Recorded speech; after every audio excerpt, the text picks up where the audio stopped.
Hello' দাদা নমস্কাৰ। নমস্কাৰ ডাঙৰীয়া কওক। পোনপ্ৰথমে আপোনাক DA 365লৈ অসমলৈ স্বাগতম জনাইছোঁ। হয়, বহুত ধন্যবাদ। হয়, আপুনি ভাৰতীয় জনতা পাৰ্টীৰ এগৰাকী নিষ্ঠাৱান কৰ্মী, যাৰ ফলশ্ৰুতিত 2016 চনত যি বিধানসভা নিৰ্বাচনত আপোনাৰ চেঙা সমষ্টিৰ পৰা ভাৰতীয় জনতা পাৰ্টীৰ দিয়া হৈছিলে। তাত আপুনি প্ৰায় 95% খিলঞ্জীয়া ভোট পাবলৈ সক্ষম হৈছিল। হয় হয়, তাৰপিছত আপোনাৰ এটা মন আছিল যে বৰপেটা লোকসভা সমষ্টিৰ পৰা ভাৰতীয় জনতা পাৰ্টীৰ প্ৰাৰ্থিত্ব লাভ কৰিব আৰু আপুনি বৰপেটা লোকসভাৰ পৰা নিৰ্বাচন খেলিব। হয় হয়। কিন্তু ভাৰতীয় জনতা পাৰ্টী আৰু মিত্ৰজোঁট অসম গণ পৰিষদ দলৰ প্ৰাৰ্থী ফণীভৱন চৌধুৰীক টিকট দিয়া হ'ল। এতিয়া আপোনাৰ স্থিতিটো কি দাদা?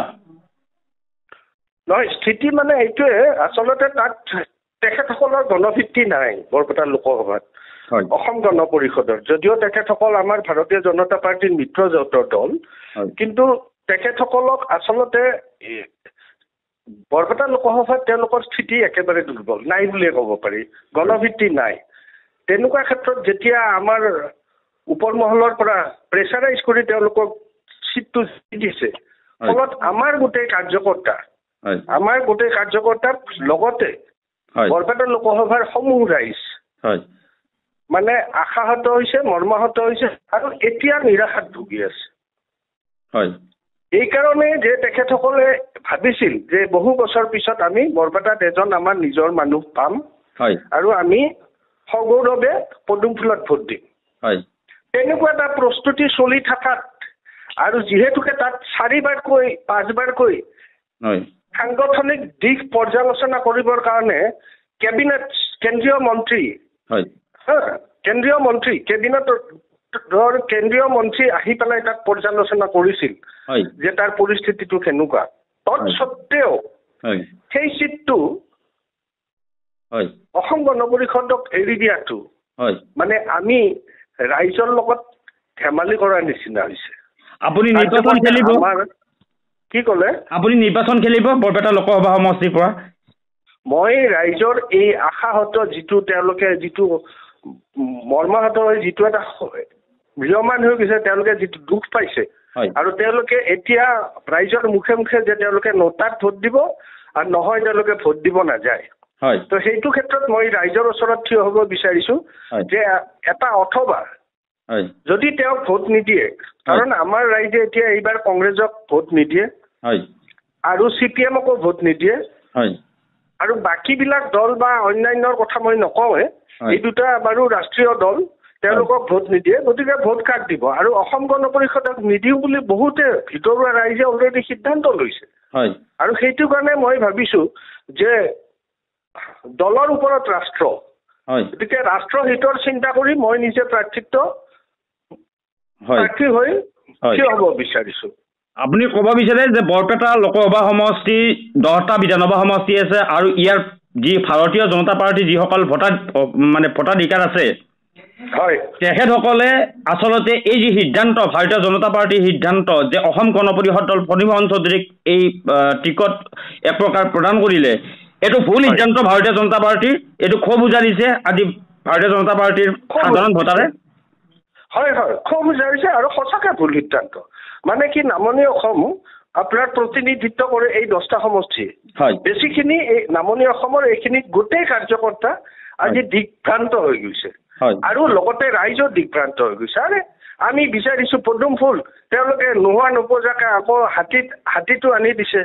তেওঁলোকে গণভিত্তি অলৰেডি হেৰাই পেলাইছে। তেওঁলোকৰ কোনো স্থিতিয়ে নাই অসম গণ পৰিষদৰ। এখন পাতিব দিয়ক, তেওঁলোকৰ ডাইচত বহা মানুহ কেইজনৰ বাহিৰে সন্মুখত বহা ব্যক্তি নাই। এইবাৰ যে মন্ত্ৰী আহিছে, আমাৰ প্ৰতিৰক্ষা মন্ত্ৰী আহোঁতে যিখন মিটিং কৰিলে, গোটেই ভাৰতীয় জনতা পাৰ্টিৰ কাৰ্যকৰ্তা, অসম গণ পৰিষদৰ কাৰ্যকৰ্তা আঙুলিৰ মূৰত গণিব পাৰি। তো তেনেকুৱা চিন্তা চৰ্চাক ৰাইজে ঠিক দিছে। সেইটো মই ৰাইজক টকা দিবৰ কাৰণে তেওঁলোকে যাতে এটা অপশ্যন বিচাৰি পায়, সেইটো কাৰণে মই থিয় হৈছো। আৰু মই জানো মোক দলৰ পৰা বহিষ্কাৰ কৰিব, কিন্তু মূল খুঁটিটো এটাই, যদি ৰাইজে মোক পচন্দ কৰে আকৌ ঘূৰি গৈ মই ৰাষ্ট্ৰৰ হিতৰে কাম কৰিম।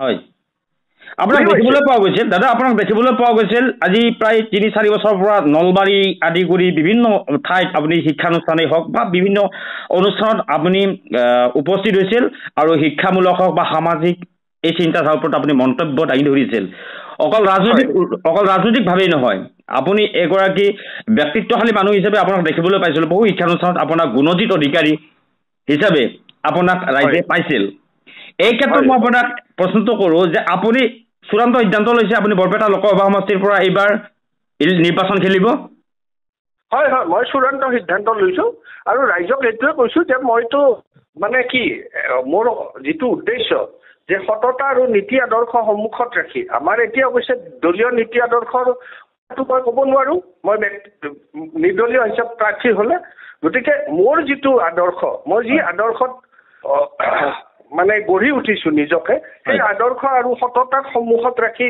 ৰাইজৰ হৈ কাম কৰাৰ যি মোৰ আগ্ৰহ মনতে পুহি ৰাখিছিলোঁ তাক প্ৰতিষ্ঠা কৰিবৰ কাৰণেহে মই এইবাৰ মানে প্ৰাৰ্থী হ'ম বুলি নিশ্চিত ৰূপত প্ৰাৰ্থী হ'ম বুলি মই ৰাইজৰ ওচৰত প্ৰকাশ কৰিছোঁ আপোনাৰ এই ক্ষোভ প্ৰকাশৰ কাৰণে বা মনৰ সন্তুষ্টিৰ কাৰণে নিৰ্বাচন খেলিব নে বিজয় হোৱাৰ কাৰণে নিৰ্বাচন খেলিব চাওক ডাঙৰীয়া ৰাইজৰ ওপৰত নিৰ্ভৰ কৰিব ৰাইজে কি ধৰণে বিবেচনা কৰিব মই উপযুক্ত বুলি ভাবিছোঁ ৰাইজে হয়তো নাভাবিবও পাৰে কাৰণ আজিকালি আপুনি গোটেই কথাবিলাক মেকানিকেল ক'ব নোৱাৰি মই যিটো মোৰ মনৰ সততা বা মোৰ মনৰ যিটো নিকা মনোভাৱ এটা লৈ আগবাঢ়িছোঁ হয়তো সময়ত এইটো নহ'বও পাৰে কাৰণ মোৰ প্ৰত্যাহ্বানটো এটা ৰজাঘৰীয়াৰ বিৰুদ্ধে প্ৰত্যাহ্বান হ'ব আৰু এইটো এখন ডাঙৰ ৱাল এখন ক্ৰছ কৰি যোৱাটো মইতো যথেষ্ট চেষ্টা কৰিম কাৰণ মোৰ মনৰ জোৰ আছে কিন্তু আপুনি ক'ব নোৱাৰে তাক ৰাইজে কি প্ৰত্যাহ্বান আকৌ তাক ফেচ কৰে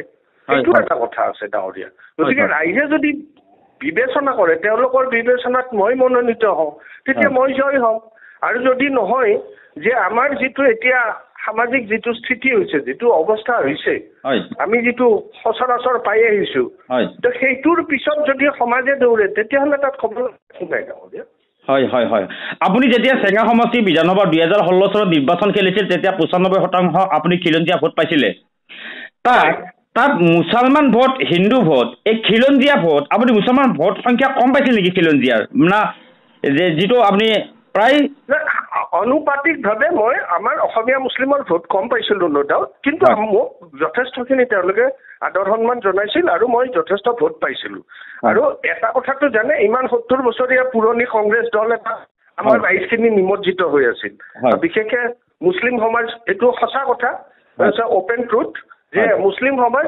90% কংগ্ৰেছৰ লগত জড়িত আছিল তৎসত্ত্বেও মই আমাৰ খিলঞ্জীয়া মুছলিমৰ মই ভোট পাইছিলোঁ বংগীয় মুছলমানৰ ভোট মানে ক'ৰবাত হাজাৰত এটা ভোট মই পাইছিলোঁ সেইটো ভোট পোৱা বুলি নকয় আপুনি বিজয় হ'ব বুলি ভাব হয় বৰপেটা লোকসভা সমষ্টিত নিৰ্বাচন খেলিলে ডাঙৰীয়া ৰাইজৰ বিবেচনাত বিবেচিত হ'লে তেওঁলোকে বিবেচনা কৰি যদি ভোট দিয়ে মই জয় হ'ম আৰু ভগৱানৰ আশীৰ্বাদ লাগিব কাৰণ মই এতিয়ালৈকে কোনো বেয়া কাম কৰা নাই কোনো চুৰি কৰা নাই আৰু মোৰ এটা নিকা মনোভাৱ লৈ মই ৰাইজৰ ওচৰত থিয় দিছোঁ যদি ৰাইজে সেই কথাটো বিবেচনা কৰে তেতিয়াহ'লে নিশ্চয় পাব কাৰণ এনেকুৱা এটা পৰিৱেশ সৃষ্টি কৰি দিছে যে য'ত তেওঁলোকৰ একোৱেই নাই তাত তেওঁলোকক জাপি দিছে আৰু প্ৰাৰ্থীজনে এনেকুৱা এজন প্ৰাৰ্থী দিছে যে যিয়ে আপোনাৰ প্ৰাৰ্থিত্ব হোৱাৰ তেওঁৰ কোনো আগ্ৰহেই নাই আৰু ৰাইজে সেই কথাটো বুজি উঠিছে গতিকে তেওঁক কি ধৰণে লয়